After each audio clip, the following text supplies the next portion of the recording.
He walked in silently, wearing a simple uniform and carrying a box. No one looked twice. To everyone else, he was just another delivery guy.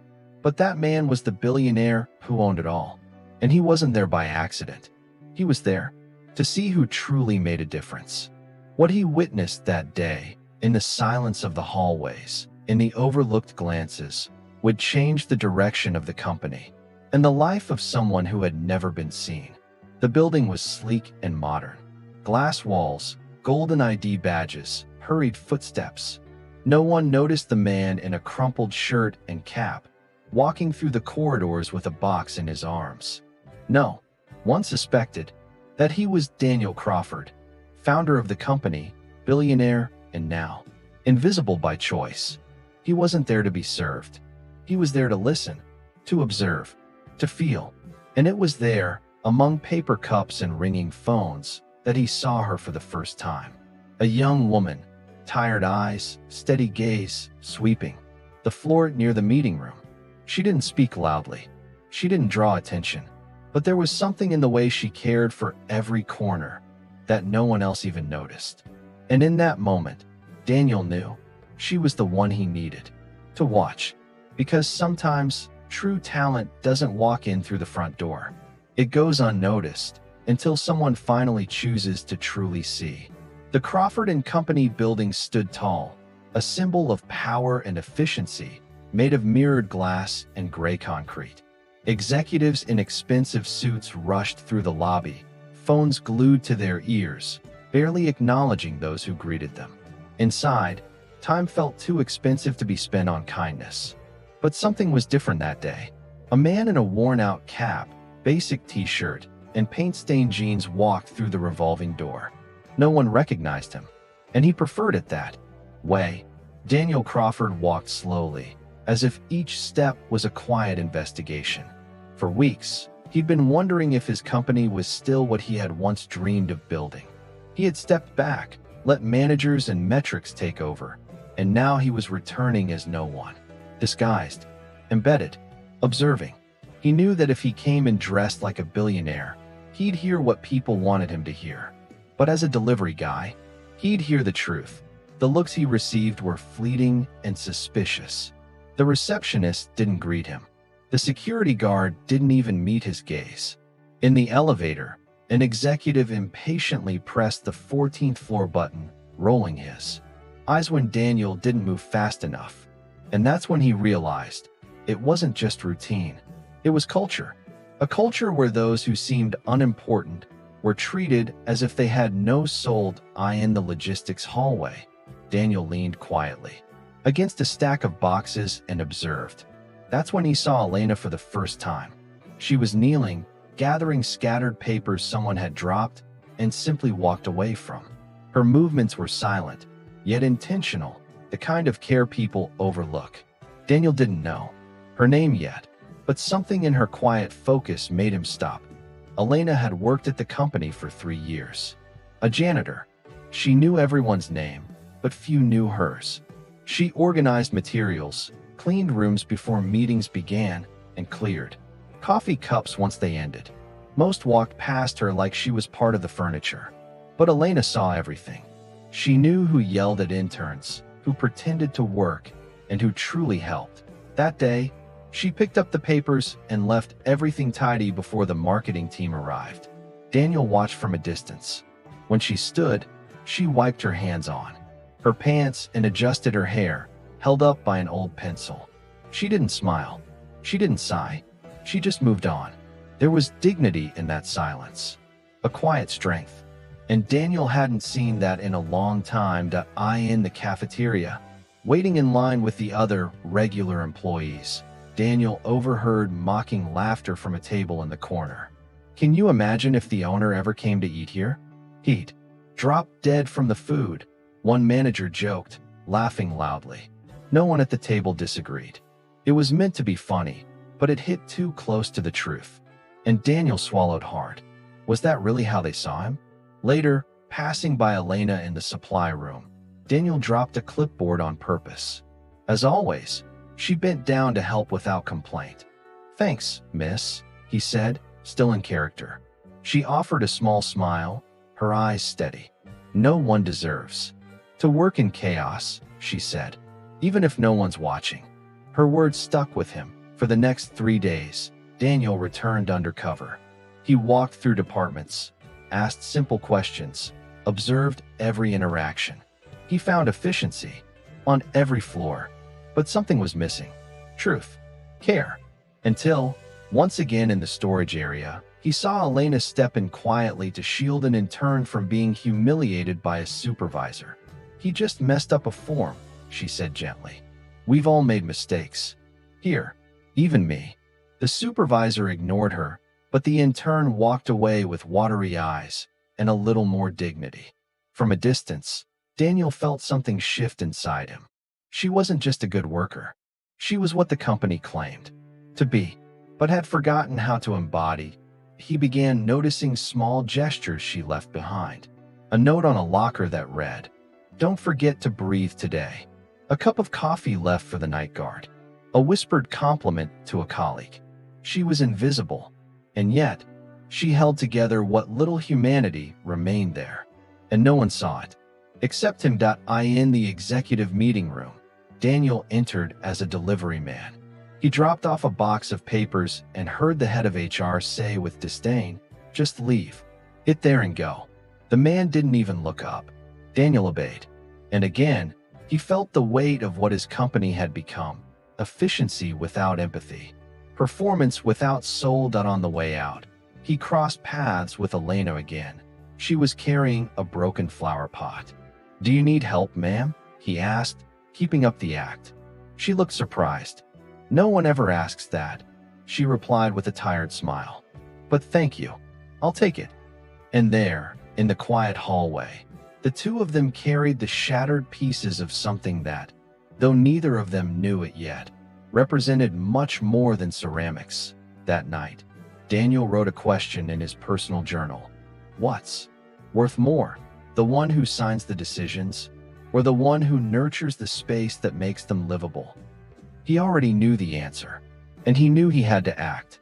But first, he needed to see a little more. On the 5th day, he arrived early and saw Elena sitting alone in the break room, eating a simple lunch with a book in her lap. "You like reading?" he asked. She smiled, shy. "It's like traveling without leaving. Sometimes it's the only way I can breathe." And Daniel realized she carried her own story with quiet strength and still had room to care for others. Her words echoed in his mind as he drove home. He had watched executives boast, seen projects trashed out of ego, and attended meetings that meant nothing. But in the quiet work of someone who cleaned up everyone else's mess, there was truth, essence, silent leadership. The following week, Daniel ordered all staff to gather for an emergency meeting. He would return as himself, but with eyes far more open. The entire building stirred. No one knew why, but he knew exactly what he was about to do, and exactly who he would start with. In the mirror, he straightened his tie and looked at his own reflection with unease. He had become someone who hid behind his name, but now he was ready to show the world he had learned to listen, that he had seen the invisible, and it had changed everything. Daniel walked the main corridor with steady steps, now wearing a dark suit and a clear gaze. This time, everyone turned to look. Polite greetings sprang up from every direction, as if trying to erase years of silence with a rushed "good morning." He nodded briefly. He didn't want to show. He wanted to see who had truly changed, and who had only changed because he was watching. Passing the break room, he noticed Elena picking up coffee cups left behind by executives. She looked at him, unsure, almost not recognizing him. He simply smiled subtly. In that moment, Daniel felt something he hadn't felt in years: pride, for seeing someone before the world forced him to. He arrived in the boardroom minutes early. The directors were already seated, exchanging nervous smiles and small talk about the performance they expected. But they didn't know there would be no graphs, no projected forecasts, only truth. And truth, he knew, was the one thing That shook a room full of egos. As he waited for the rest of the staff to arrive in the main auditorium, Daniel kept his eyes on the door. He was looking for a specific face. Not someone with a title, not someone with a resume, but someone who carried dignity in their actions and led through quiet consistency. And when he saw Elena walk in, wearing her blue uniform and her humble gaze, he knew this meeting wasn't for the executives. It was for her. The auditorium was full. Employees whispered among themselves, exchanging puzzled glances. It wasn't common for the founder himself to call a general meeting, especially without warning. Some were excited, others nervous. The high-ranking staff filled the front rows, adjusting ties and checking phones. In the back sat the assistants, interns, and cleaning staff. And among them, Elena, quiet, holding a small notebook in her lap. Daniel stepped onto the stage without fanfare. There were no projectors, no printed speeches. Just him, a microphone, and the weight of everything he had seen. When he grabbed the mic, the chatter faded. Even the air seemed to hold its breath. First of all, he began, "I'm not here today as your CEO. I'm here as someone who had to go undercover, to see the truth." Some chuckled awkwardly. Others frowned. "These past few days," he continued, "I walked these halls as a delivery man, wearing a plain uniform, without a last name. And what I saw reminded me why I founded this place. In the first place." Silence deepened. One of the directors swallowed hard. Daniel didn't blink. "I saw doors that didn't open. Voices that told others to stay silent. People who were only kind when it served them. But I also saw something else. I saw care where no applause was expected. I saw listening where there was only shouting. I saw silent leadership, built on small gestures no one notices, but that hold everything together." He stepped forward. "And that's why today, I'm not here to talk about profits. I'm here to talk about worth. Invisible worth." At the back of the room, Elena stared wide-eyed. Her heart pounded so loudly she could no longer hear the whispers around her. Daniel took a deep breath and turned toward the screen. A sequence of images from internal security cameras appeared, discrete clips of daily gestures. Someone picking up trash before a meeting. A coffee cup left with an encouraging note. A quiet hand helping an intern calm down after a mistake. The final image was of Elena, holding a broken flower pot beside a man in a cap. The silence turned to reverence. "This is Elena," Daniel said. "She's worked here for 3 years. Many of you may not even know her name, but she knows yours. She knows who arrives early, who stays late, who's struggling, and who's pretending to be fine." Elena's eyes welled up. She tried to shrink back, but everyone was looking now, not with disdain, but with surprise. And slowly, with admiration. "She's the one who reminded me of this company's purpose," Daniel continued. "It wasn't the charts. It wasn't the speeches. It was a simple woman in a worn-out uniform with an unshakable soul." At that moment, the room began to shift. Some executives fidgeted in their seats. Others looked away. But then, a few began to clap, timidly at first. Then louder. Elena bowed her head, overwhelmed. She had never imagined being at the center of anything. She was the one who cleaned the room before the presentation, never the one called to the stage. But now, someone was reaching for her. Daniel called her by name. "Would you join me up here, please?" The entire room turned toward her. A corridor of gazes opened, and she stood, hesitant, taking small steps, almost apologizing with each one. She climbed the stage. Daniel smiled and extended his hand. She paused, then took it. "You have something many here need to learn," he said firmly. "You lead without a badge. You serve without seeking applause. And you transform without giving orders." Elena looked out at the crowd, unsure what to say. But something in her eyes spoke louder than words. There was truth. The auditorium erupted in applause. Some people stood. Those who once ignored her now clapped for her, standing tall. She didn't know how to react. She simply held tight to the notebook she always carried, as if it contained all the words she couldn't say, Daniel stepped back, letting her stand in the center. For the first time, she wasn't cleaning up after others. She was the one making a mark. After the meeting, many came up to her. Some apologized. Others simply said, "Thank you." The head of administration, visibly embarrassed, said, "I never realized all that you did." "I'm sorry." Elena smiled gently. "I wasn't doing it to be seen. I did it because it needed to be done." That sentence echoed through the hallways, more powerfully than any motivational campaign. In the days that followed, change began to unfold. The company culture, once cold and hierarchical, began to breathe with more humanity. Daniel launched a new internal initiative called Silent Listening, inspired by what he'd learned from Elena. In it, any employee could report situations needing more empathy, anonymously, if they wished.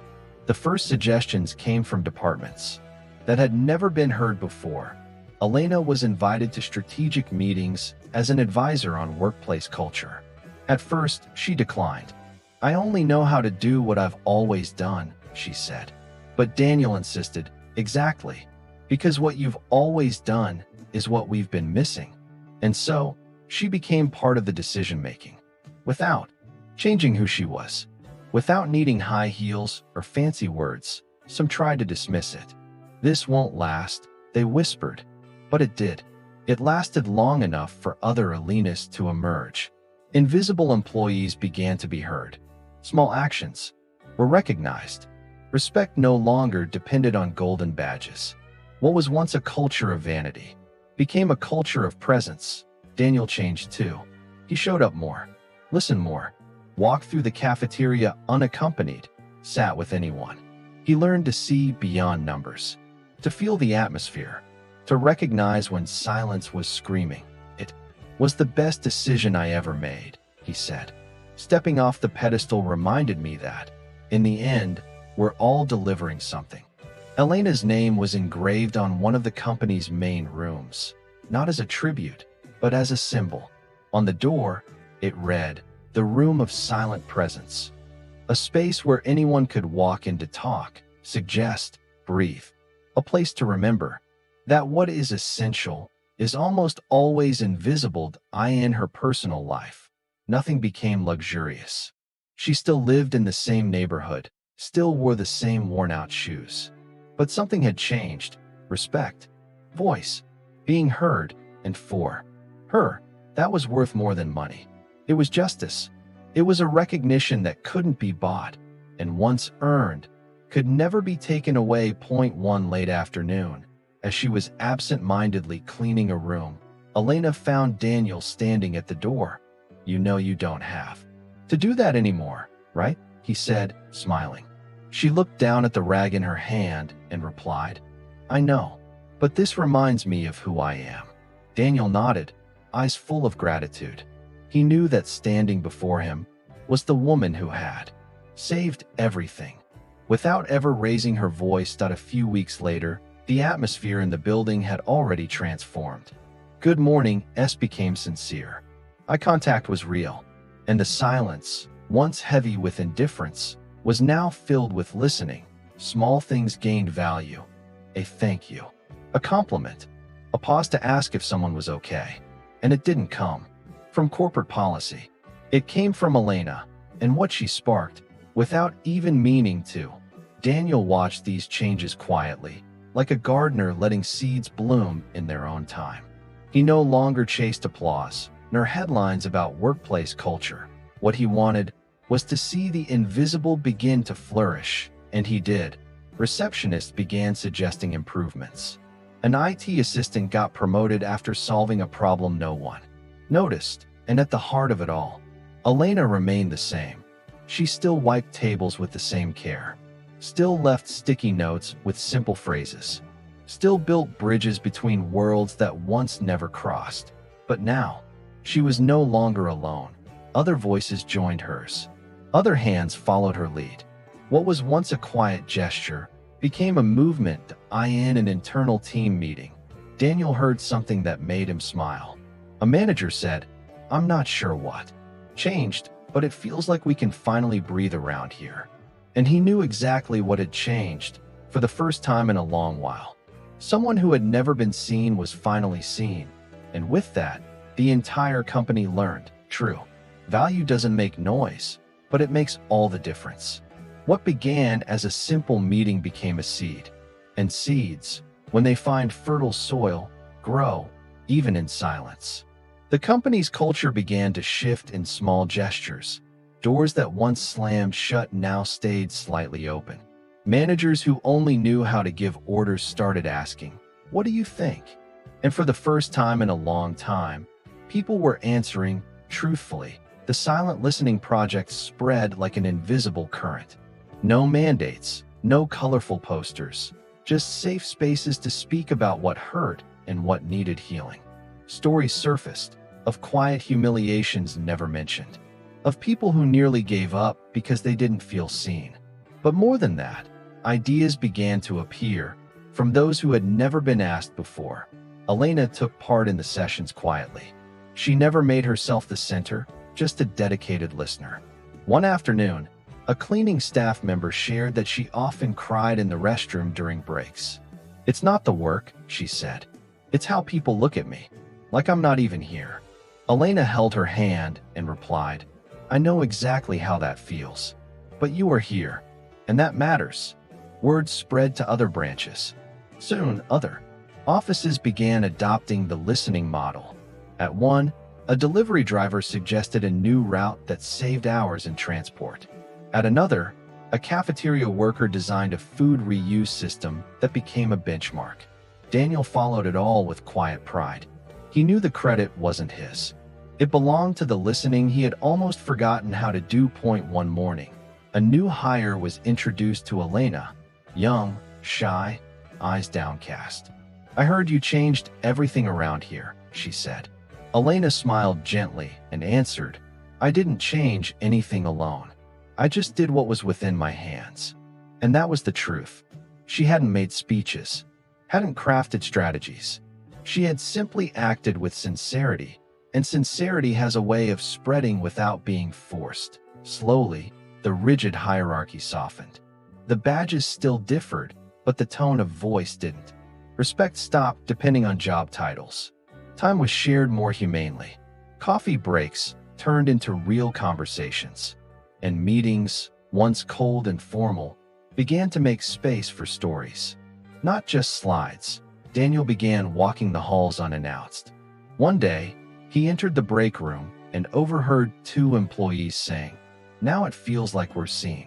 Before, I was afraid to even cough too loudly." He didn't interrupt. He just smiled inside.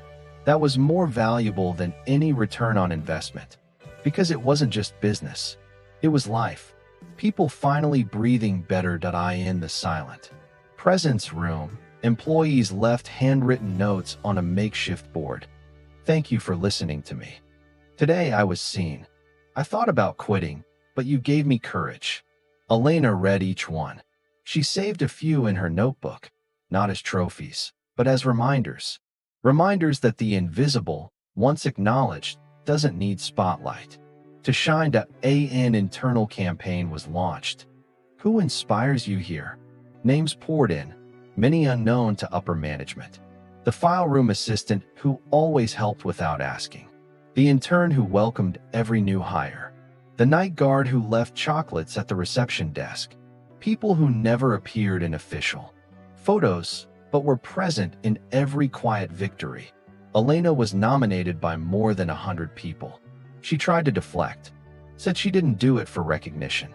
But Daniel insisted, then accepted on behalf of everyone who also does the right thing without expecting applause. And so, she walked on stage again, this time with the certainty that she wasn't there by accident. She stood for everyone who had once felt too invisible to dream. During her speech, her voice trembled at first, but when she looked out, she saw emotional faces. "I'm not different from any of you," she said. "I just kept doing what was right, even when no one was looking." And maybe that's what transforms a place. People who choose to keep showing up with dignity, even in silence. The applause that followed wasn't one of celebration, but of belonging. After the event, Daniel called her for a private conversation. He wanted her to officially lead the new humanized culture department. You'll be the bridge between those who execute and those who decide. Elena went quiet for a moment. I don't have a college degree, Daniel. He smiled. And a lot of people with diplomas have never done what you've done. She accepted, not for pride, but for purpose. The changes reached the community. Social projects were created, inspired by internal stories. The company began investing in active listening outside its walls too, in schools, clinics, nonprofits, all inspired by a simple but transformative model: listening for real. And it started with her, with one quiet woman, and a whole heart that on an ordinary afternoon, Elena went down to the lobby to personally give the night guard a gift, a book with a handwritten note. Because you saw me when no one else did, she wrote. He was moved to tears. It was the first time he had received something like that. Daniel watched from afar, and in that simple gesture, he understood, real impact never shouts. It touches. In the old boardroom where it all began, a new plaque was installed. Leadership isn't about volume. It's about presence. A phrase inspired by something Elena had once said without realizing it. But now, it guided an entire culture. The room, once a symbol of power, became a symbol of listening, where the most important decisions were, now preceded by one question: who haven't we listened to yet? Daniel wrote often in his journal now, not about projections, but about people. People who quietly changed the routine with kindness. People who held the world up without noise. People who made a difference without needing a stage. This company is built by many, he wrote, but it only exists because some, even unseen, never stopped caring for what truly matters. Elena still walked the halls every day, sometimes with folders in hand, sometimes just to sit beside someone and ask, "How are you really?" And that simple question, coming from someone who was once ignored, continued to open doors that numbers never could. In the cafeteria, now redesigned with warmer, more welcoming tables, she sat beside everyone. Titles didn't matter. Stories did. And every story she listened to became a lesson. She didn't need a title. She didn't need a golden badge. She already embodied everything leadership seminars tried to teach, without ever learning it from a book. She had learned it from life, and now, life was blooming in every corner of the company. Everything looked the same, but everything felt profoundly different. Because when the invisible is valued, it's not just one person who changes. The entire environment shifts. The air, the relationships, the way we look at one another. It was as if, finally, everyone understood. What sustains us is rarely what we see at the end of a long day. Daniel wrote one more line in his journal. A simple sentence, but final. She didn't shout. She didn't demand. She simply showed up. And that was enough to change what money never could. He closed the journal, smiled, and knew that invisible impact was the greatest of all. It was late afternoon when Elena stepped into the room of silent presence for another listening circle. The stories came slowly, like windows opening after years of being shut. In the chair beside her sat an older woman in a gray uniform, calloused, hands resting on her lap. Her name was Sonia. "I've worked here for 28 years, she said with a steady voice. "And this is the first time someone has asked how I feel." Elena simply listened. Sonia spoke of the days she cleaned empty rooms while loud meetings took place next door. Of how, for years, all she ever heard was her own silence. That she'd thought of quitting. That she'd cried while scrubbing bathroom floors. But now she felt it was worth staying. "Because you had the courage to exist with dignity," she said softly. Elena took her hand. Across town, one of the branch offices held its first listening circle. And something unexpected happened. The manager chose not to speak. He simply wanted to listen. "I never stopped to really ask how people were doing," he confessed afterward. That moment spread like a new habit. Leaders who once filled every room with their voice began to embrace silence, not out of neglect, but out of respect. And that's when the hidden voices began to emerge. An intern named Diego left a note on the board. "I never thought my idea mattered." Today, it became a project. A young woman from logistics shared that she had always dreamed of studying psychology, but never told anyone. "I thought no one would take me seriously." Now, the company was helping her go to school. Small voices, once trapped, began to rise and echo. Daniel followed everything quietly, eyes wide open. One day, he witnessed a supervisor, once known for belittling others, stand up and publicly apologize to a colleague. "She taught me more than any MBA," he said, pointing to Elena in the last row. There was no pride on her face, only a quiet smile, the kind that knows listening can change everything.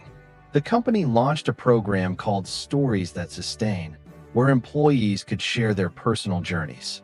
The stories became internal videos, shown between departments. That's how people learned the night security guard used to be a history teacher, that the coffee lady in Tower B was raising 3 grandchildren alone, that the finance intern played violin at church. The company stopped being just a company. It became people.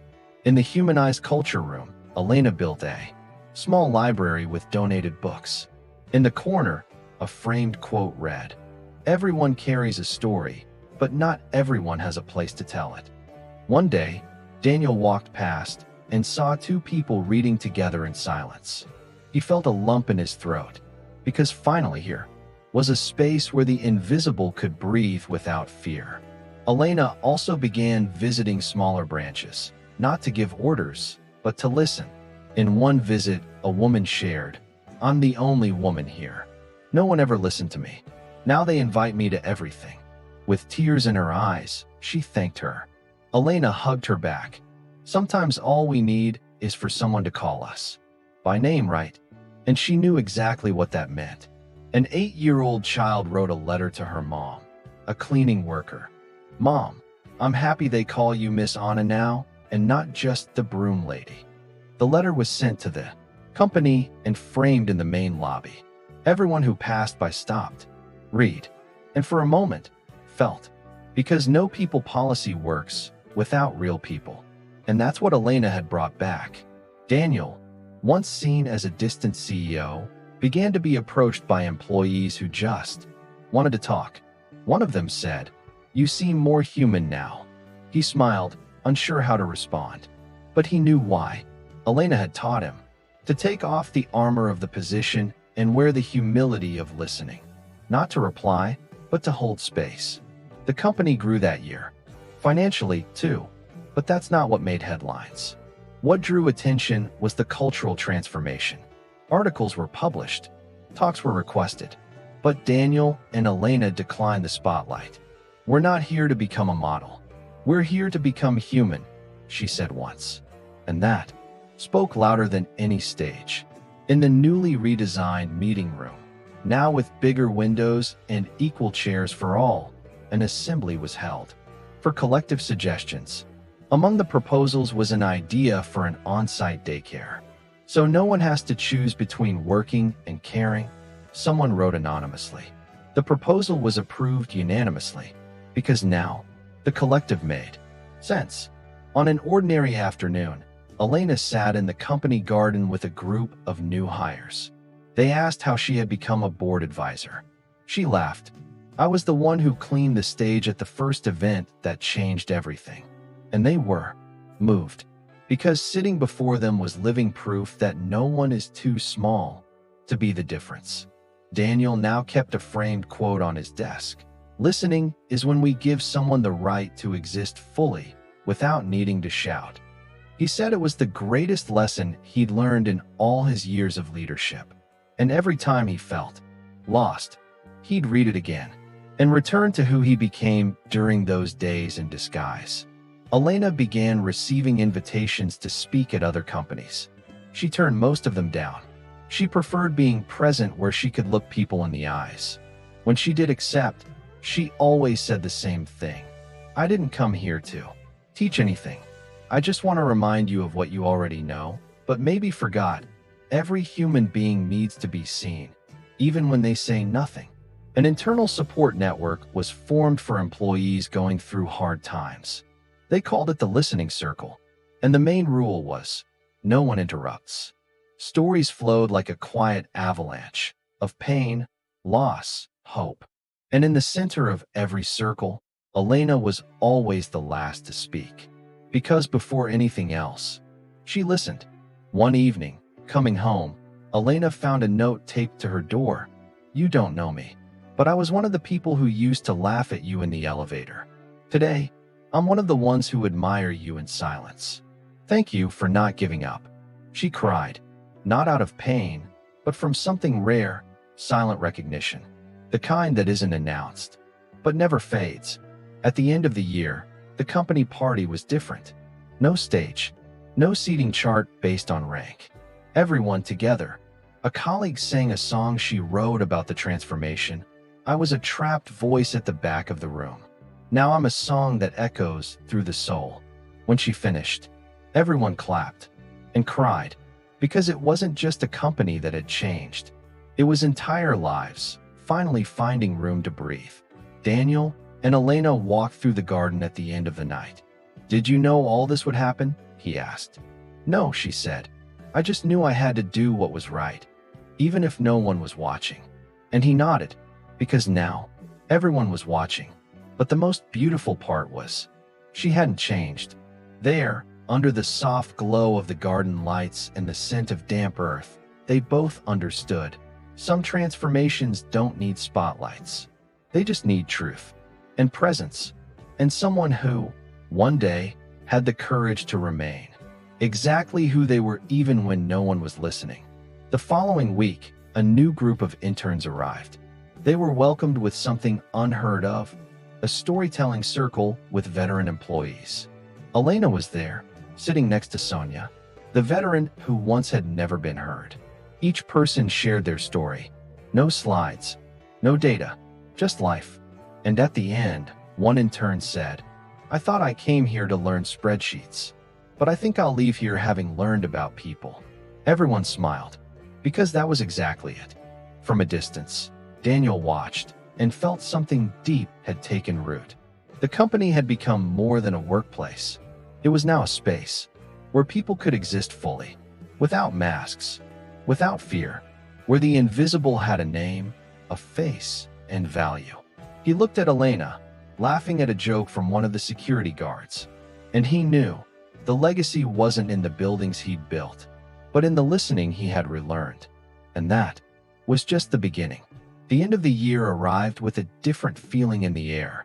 The productivity reports were strong, but that wasn't what made Daniel smile. It was the atmosphere. The hall sounded different. It was as if every gesture had become part of an invisible melody, one that everyone had learned to play together. There was no rehearsal, only listening, only care, and, above all, presence.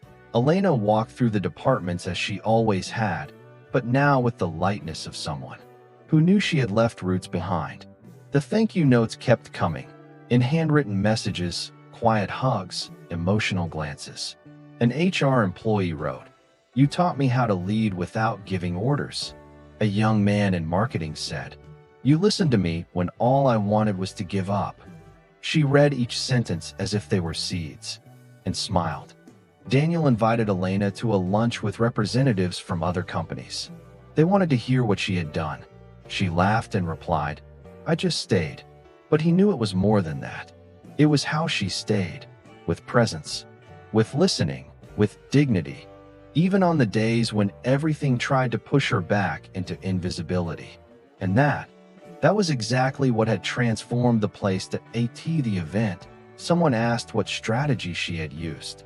Elena paused, looked down, and said, I just treated others the way I'd want someone to treat my mother. The room went silent. It was simple, human, real. And in that silence, everyone understood. No strategy is more powerful than someone who chooses to remain true.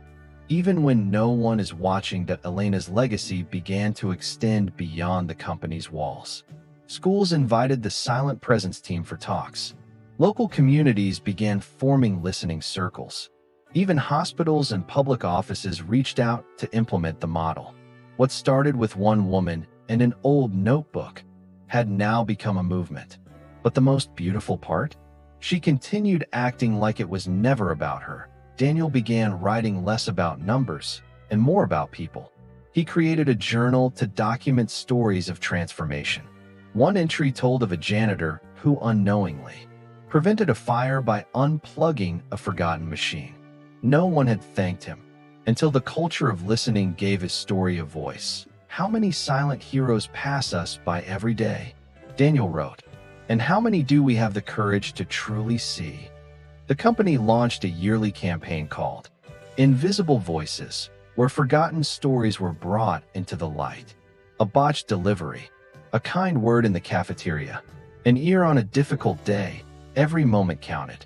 Because everything sustains, Elena was asked to speak at the opening ceremony. She walked to the front, took a deep breath, and said, "When you finally notice someone who's always been there but never seen, it means you're on the right path." A special mural displayed quotes from employees. One read, "She didn't lead teams, but she changed destinies." Another, "The janitor taught me more than my boss." And the most repeated, "After Elena, I never looked at anyone the same way again." Daniel read each one with glassy eyes, because what he had dreamed of building finally existed, not because of his idea, but because of her presence. Elena kept to her routine, still drank coffee in the same corner of the break room, still cleaned up what fell, even when it wasn't her job anymore. But now she was a reference, and it never went to her head. In fact, it made her even more humble, because she knew recognition doesn't transform. What transforms is the silent commitment to what no one sees. One day, a girl from reception handed Elena an envelope with a drawing. It was her, holding a broom in one hand and a flower in the other. Below it, the words, "You swept away the ugly and helped the beautiful grow." Elena cried, the kind of tears that come when someone finally allows themselves to recognize that they've left a trace, not of brilliance, but of roots. Daniel created a scholarship fund called Living Roots for employees and their children. He said it was in honor of those who build where no one claps. Elena tried to hide from the tribute. "You know I don't like that," she said. Daniel replied, "That's exactly why you deserve it." And that's how she changed things, without ever putting herself in the center. One afternoon, a group of young employees asked to meet with her. "We want to learn how to do what you do," they said. Elena laughed. "There's no formula, but I can tell you what guides me. Listen before correcting, walk before commanding, observe before judging, and above all, care. Always care." They wrote down every word like it was gold. The annual holiday celebration, the stage was taken down. Instead, a circle of chairs was placed in the garden. Everyone was invited to share their most meaningful moment of the year. One employee said, "It was when someone called me by my name." Another said, "When she looked me in the eye and told me I mattered." They didn't name Elena directly, but everyone knew it was about her. Daniel sat beside her in silence. At the end, he turned to her and said, "I think this is the most beautiful legacy I've ever seen. A legacy made of small gestures that changed people's worlds." Elena simply replied, "I just didn't give up, even when it was easier to pretend I didn't care." And that was the truth. She never pretended. New branches of the company began, including a day of silent immersion in onboarding, where new employees spent a full day just observing, without speaking. It was a way to learn what presence means before producing. And everyone who went through it left with the same feeling: they belonged. Because being heard, even without speaking, is rare. On the 5-year anniversary of Silent Presence, the company organized a symbolic walk through the neighborhoods where its employees lived. Posters with messages of empathy and employee names lined the streets. At the end of the walk, a simple paper mural read, All of this began with someone who refused to stop being who they were. Elena watched from a distance. Children posted messages. Elderly participants were moved. Executives walked beside assistants. She felt something greater had happened. Not through speeches, not through manuals, but through simple steps. Steady steps. Invisible steps. That left marks no wind could ever erase. Daniel posted one final entry on the company's internal board. The title, "The Value No One Saw," until someone had the courage to listen. It was his way of saying thank you, and of closing a chapter, because now the culture no longer depended on a name. It stood on its own, like a tree that, once rooted, no longer needs daily watering. That night, Elena came home with tired feet and a light soul. She sat on the porch, opened her old notebook, and wrote, "Maybe I won't see everything that will bloom from this, but I know it will bloom, because where there is listening, there is life." She closed the notebook, looked up at the sky, and gave thanks in silence. She knew her voice was now part of many others. That night, as the city slowly settled into silence, Elena felt something inside her remain awake.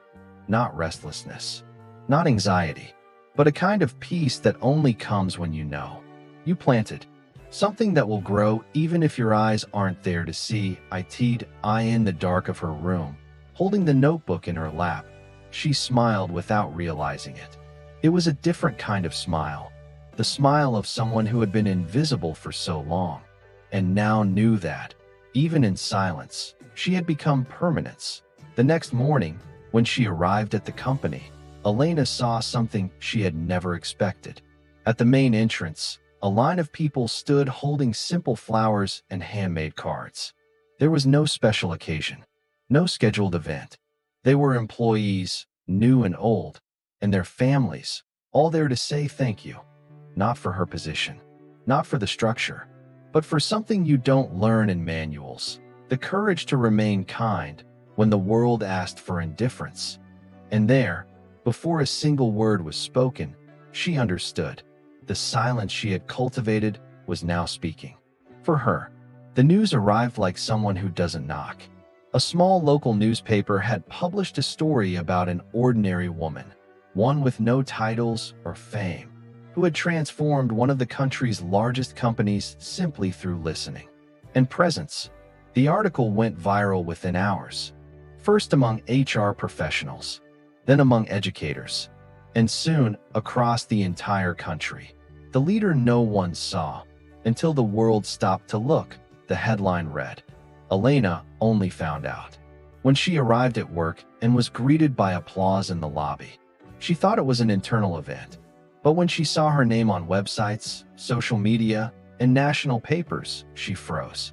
"I didn't do this to be seen," she kept repeating, eyes lowered. But by then, it wasn't about her anymore. It was about what she represented, the kind of truth that doesn't shout, but endures. Within hours, her name had become a symbol. TV programs requested interviews. Conferences wanted her presence. Companies from around the world sent messages asking for help to implement the Elena model. Daniel observed it all with his usual care. He knew the spotlight was dangerous. It could strip her of what made her so special, the simplicity of never wanting the spotlight. She declined the first invitations, said she didn't have the words to speak on camera. "They want to hear you," Daniel insisted. "And if you don't speak, they'll speak for you." Elena took a deep breath. She knew he was right, and she knew the world needed to hear. That kindness isn't weakness. That silence isn't absence. That listening is a revolutionary ACT.SO. She said yes to one invitation, just one interview, live, no script. When she entered the studio, the host expected big, eloquent phrases, but she began with what she carried in her heart. "I'm not an expert in anything. I just believe no one should be treated like they're invisible." The silence that followed was more powerful than any prepared speech. It was pure truth. The interview swept across the country. People cried hearing her simple words. Messages poured in from every corner. You said what I've never been able to say. I felt seen for the first time. You reminded me of who I am. The impact was so strong that, for a full day, social media stopped talking about scandals and started talking about someone who simply listened. Daniel received calls from world leaders, foundations, organizations. They wanted to know how it all began. He always gave the same answer. It started when someone, in silence, refused to stop caring. And that struck a chord, because everyone carries a little bit of invisibility inside. And sometimes, all it takes is one look that says, "I see you." The next morning, the company entrance was covered in letters, flowers, and handwritten notes. An elderly woman had traveled for hours just to deliver a hug. "Because my daughter works here, and she told me that thanks to you, she can sleep peacefully now." Elena was moved.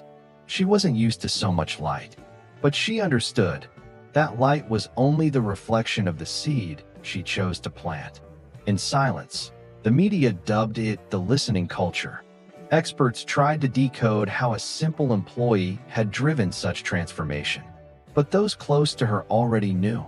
It wasn't about methodology. It was about presence, about consistency, about someone who, even ignored, continued treating others with humanity. And finally, that was being seen at an international leadership event. Daniel was invited to give a keynote. But he did something different. He walked onto the stage and called Elena up. "She's the one who should be speaking today," he said. The audience rose in applause. Elena, shy, took the microphone and said simply, "If you're leading, but no one around you feels safe to make mistakes, maybe you're not leading, you're just giving orders." That night, the video of the event broke records. Not because of the stage, but because of that one sentence. It was reposted by companies, schools, hospitals, NGOs. Some printed it and posted it in meeting rooms. Others taped it to bathroom mirrors. And everyone, somehow, felt seen in those words, because it was a truth that cut across roles, cultures, and countries. Every human being needs to feel safe, to simply exist. Elena's story reached a public school. A teacher shared her example with students and asked them to write about someone they wished people listened to more. The answers were simple: my mom, the doorman, the lunch lady. The letters were delivered, tears were shed, and suddenly, listening became a movement, one that always began with someone choosing to be quiet and truly heard. In one of the company's internal circles, Daniel said, "I never imagined the greatest impact of my company would come from silence." Elena, sitting beside him, replied, "Maybe it's because in silence we hear even what we didn't know we needed to." And everyone went quiet for a few seconds, because they knew that was too true to follow with noise. That a rival company tried to launch a similar listening project, but it felt forced. It didn't work, because it wasn't about the format. It was about the intention, about the heart behind it. And that can't be bought, can't be trained, only felt. When Elena heard about the attempt, she simply said, "They'll understand. But first, they need to listen." One day, a journalist asked her how it felt to see her name everywhere. She paused for a moment, then answered, "I hope that when they talk about me, they don't talk about the woman who showed up, but the woman who stayed, who cared, who kept going, even when no one was watching." The journalist fell silent, because he understood that, in the face of such truths, the best response is respect. The United Nations invited Elena to speak at a conference on inclusion and humanized leadership. She declined, said it wasn't time to leave yet, that she still had too much to do. Where it all began, but she sent a letter. Listening begins where there are no spotlights. If you want to change the world, start by looking at the person who serves your coffee. There lies the first voice that deserves to be heard. Daniel read that letter aloud at the event. He was met with a standing ovation, but he knew the applause wasn't for him. It was for her, and for everyone like her, the ones who uphold what is essential without ever needing to be seen. It was the day the world, so used to rushing, finally stopped to listen, and discovered that maybe, just maybe, everything we've been missing lives in the silence. That night, when Elena arrived home, she dropped her bag on the couch and went straight to the kitchen. She made chamomile tea, like she always did when the world felt too big. She sat at the table, notebook open, but didn't write. She just sat, listening to the whistle of the kettle, to footsteps upstairs, to the silence of her own questions. She knew she was living through something rare, but she was afraid of losing what mattered most: the simplicity of just being herself. The next morning, walking down the company hallway, she overheard two new employees whisper, "There goes the woman who changed everything." Elena simply smiled and kept walking. She didn't want to be a symbol. She wanted to be an example. And examples aren't built from pedestals, but from constancy. When she entered the silent presence room, she found flowers on the table and a note. "Thank you for proving it's possible to lead with your heart." And once again, she understood what begins with listening never truly ends. Daniel passed her as the day wound down. They exchanged a quiet look, the kind shared between people who know something extraordinary has happened, but who also know that the most beautiful part is what still happens quietly. "Are you okay with all of this?" he asked. Elena replied gently, "If tomorrow no one remembers my name, I'll still keep listening." And in that moment, Daniel knew her true legacy was never in the spotlight. It lived in what remained. When the lights faded, the storm of fame passed as quickly as it came. The headlines gave way to news stories. The event invitations slowed down, and the world, as it always does, kept moving. But inside the company, something had changed for good. The noise faded, but the impact remained. Not in the hallways, in the people, in how they listened, how they looked at one another, how they respected, even when no one was watching. Elena felt relief in the return of quiet. She never wanted to be on magazine covers. She only wanted people to truly see one another, to recognize themselves as part of something greater. And now, walking through the building, she noticed it in the details, in a sincere "good morning," in handwritten notes left in the break room, in the way a supervisor waited without interrupting. Everything looked the same, but everything was profoundly different.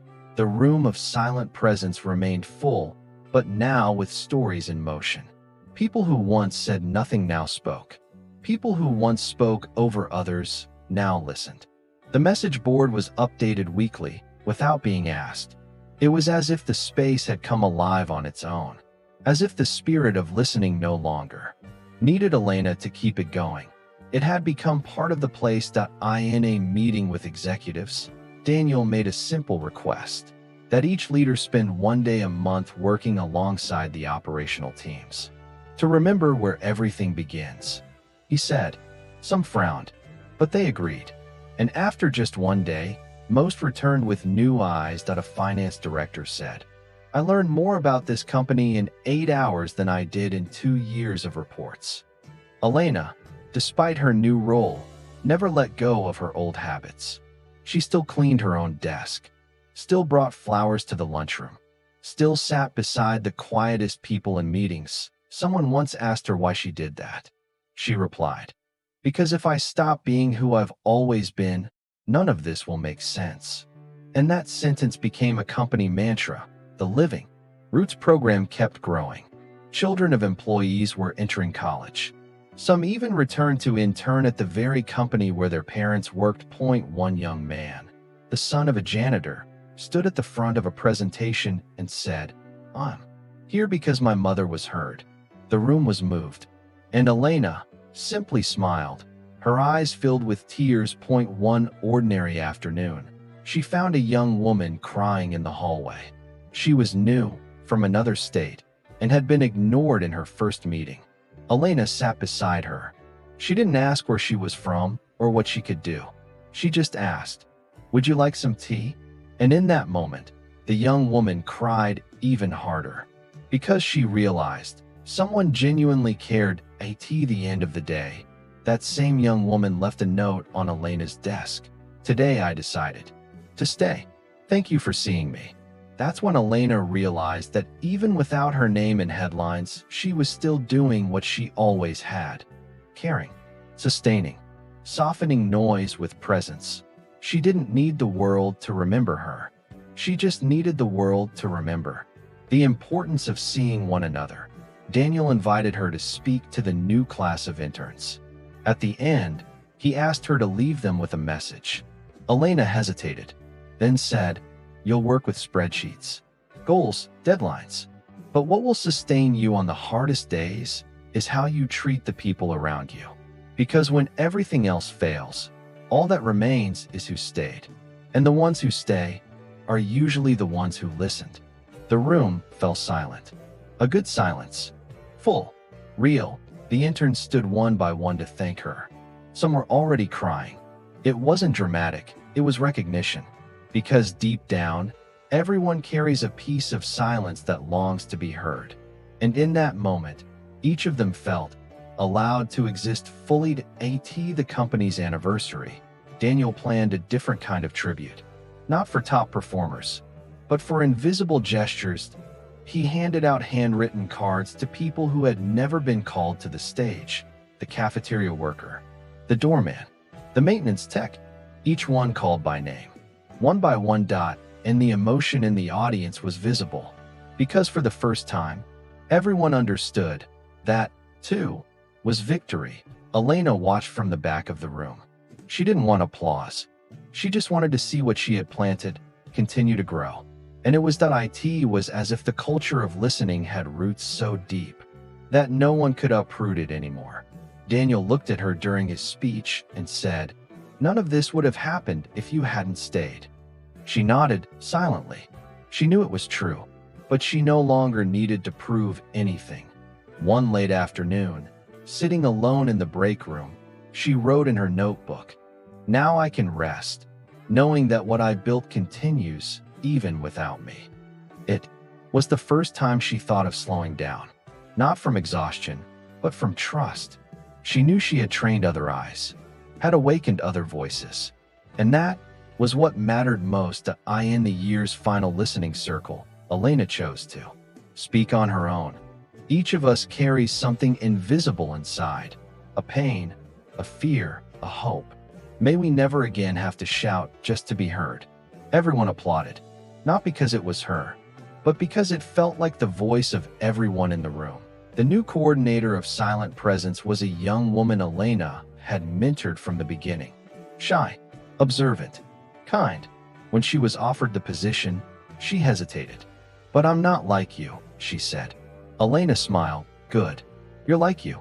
And that's enough." Because she knew a legacy isn't about being repeated. It's about inspiring. It's about making space so that other truths can bloom.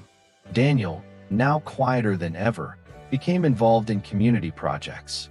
He said Elena had taught him to use listening as a tool for transformation outside company walls. "Listening saves," he said.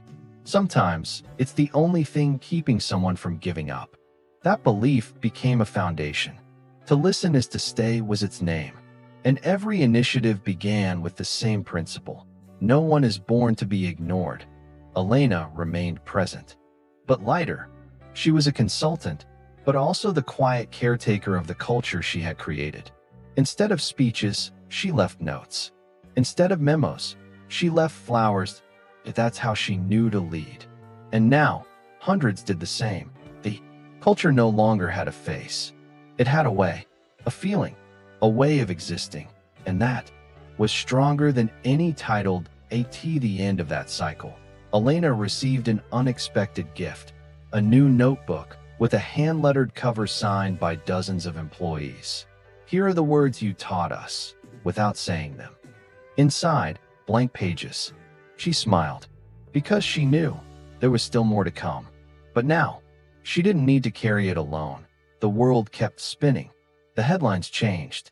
But in every corner of that company, in every room where someone paused to listen, in every quiet act of care left without a name, there was something of her. And even if time blurred the memories, even if new faces filled the rooms, what she built would remain, because the silence that transforms never fades. It stays. Like her, the next morning, Elena arrived earlier than usual. The building was still waking up, a few footsteps, some windows lit. She walked the halls in. Silence, fingertips brushing the walls as if offering thanks. She stopped at the silent presence board and read the week's messages. One read, "You taught me that we can be strong without shouting." She smiled, took a deep breath, and for the first time in a long while, she allowed herself to simply be.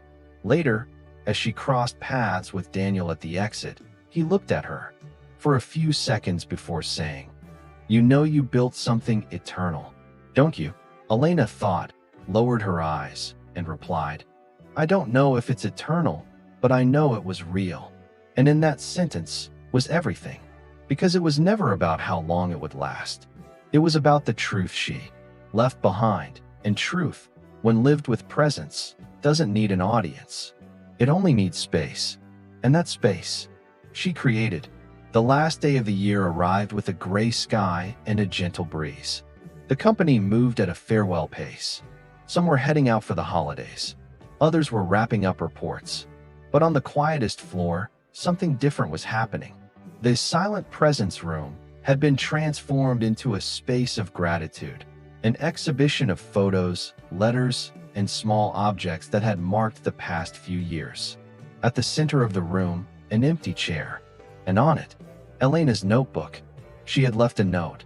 "Today, I won't be here, but everything I've left still is." No one quite understood. Some thought she might be sick. Others wondered if she had retired.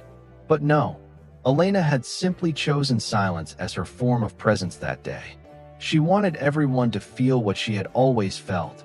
That true impact doesn't come from the one in the spotlight, but from the one holding it all together. In the garden, a small plaque had been placed discreetly near the bench where she used to sit. It was handwritten.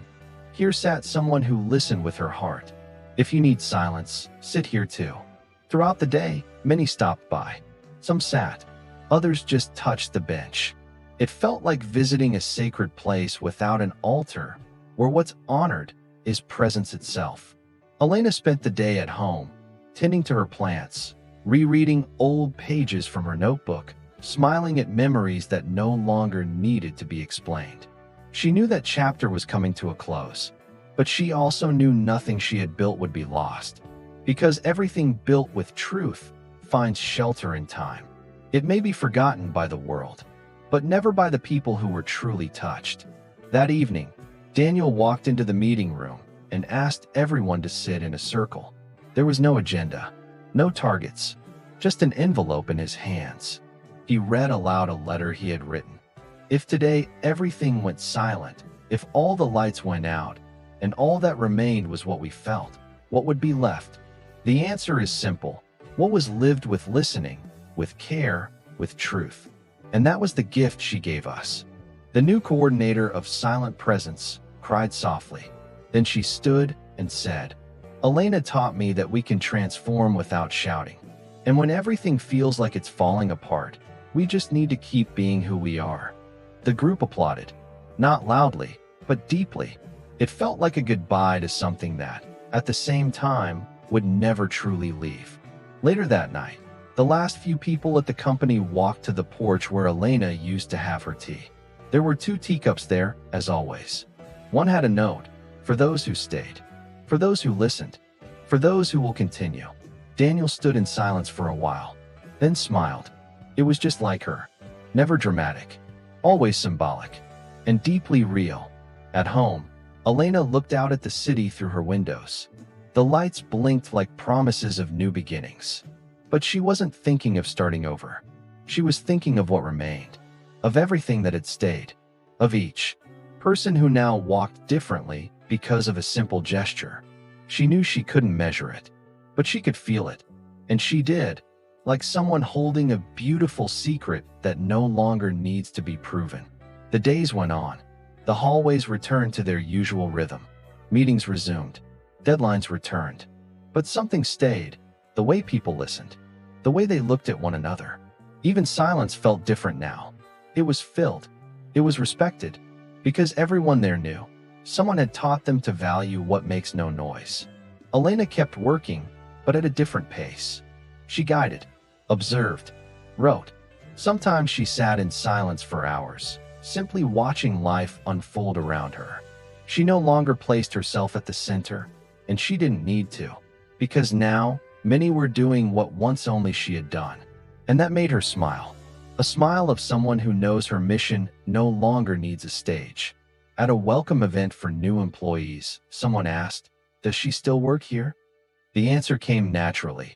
She's part of this place, even when she's not around. And that was it. Elena had become part of the floor, of the walls, of the glances, the notes, the pauses to breathe. Her presence was in everything done with truth. One day, a little girl visiting her father at work pointed to the framed quote in the hallway with Elena's name on it. "Who's that lady?" she asked. The father smiled and said, "She's the one who taught the grown-ups here how to really listen." The girl looked up and whispered, "I wish she was my teacher." And in that innocent wish was the certainty that Elena's legacy kept growing, even in those who hadn't yet met her. Daniel, now in a new phase of life, wrote his final message as company president. In it, he said, "I'm proud of having built this organization, but I'm even prouder of what I learned from it. Thank you, Elena. Thank you for being the voice in the silence that saved us all."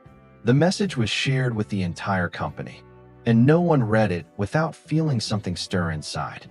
Among the new generation of leaders, many had never worked directly with her, but they all knew who she was. Not because her name was in the manuals, but because she was in the culture, in the way problems were heard, in the way conflicts were approached. She had become a method without ever needing to be a rulebook, and that made everything more alive. Years later, Elena wrote one final line in her notebook: "When everything falls silent, may what was done with truth remain." Then she closed the notebook and placed it in a box beside the letters she had received over the years. Not to forget, but to remember that what truly matters lives beyond the moment. It lives in the gesture, in the care, in the silent memory of those who were touched. As she looked out the window, a single leaf drifted down gently. She smiled. She knew it wasn't an ending. It never was. It was just another cycle completing its course. And all she hoped was that wherever that leaf landed, someone would feel the same breeze that carried it.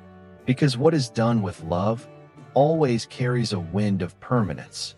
In the future, maybe no one would remember her full name. Maybe the room would change its name. Maybe the building would move. But what she had built would remain. Because listening doesn't fade. It spreads like a silent flame, like a quiet fragrance, like everything that is essential, invisible to the eyes, but eternal in what it touches. And if one day someone sits alone in an empty room, thinking they don't matter, that no one hears them, that nothing makes sense, may they remember this story and understand there is power in being who you are. There is strength in not giving up on caring. And there is immense beauty in continuing to be light, even when no one is watching. The world may forget names, but it never forgets how someone made us feel. And that's why, even if time blurs the faces, Elena's presence will remain. In the way we serve, in the way we listen, in the way we stay when everything else is gone. Because in the end, what remains isn't who spoke the loudest. It's who stayed when everything else fell silent. And Elena stayed. In the quiet of the night, with the sleeping city in the background, Elena turned off the last light on the porch. She gently closed the notebook, like someone closing a chapter, not with a period, but with ellipses. She knew life would go on, that new challenges would come, that other stories would be born. But she also knew, where there is listening, there is a seed.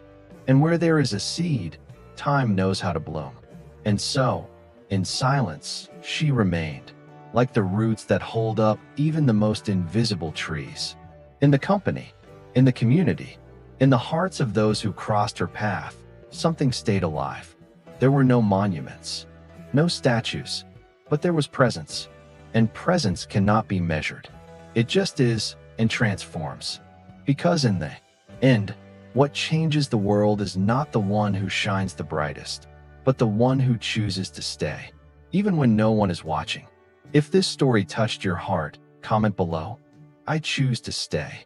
Subscribe for more stories that listen, heal, and transform, even in silence. Share with someone who needs to know that being invisible never meant being without value.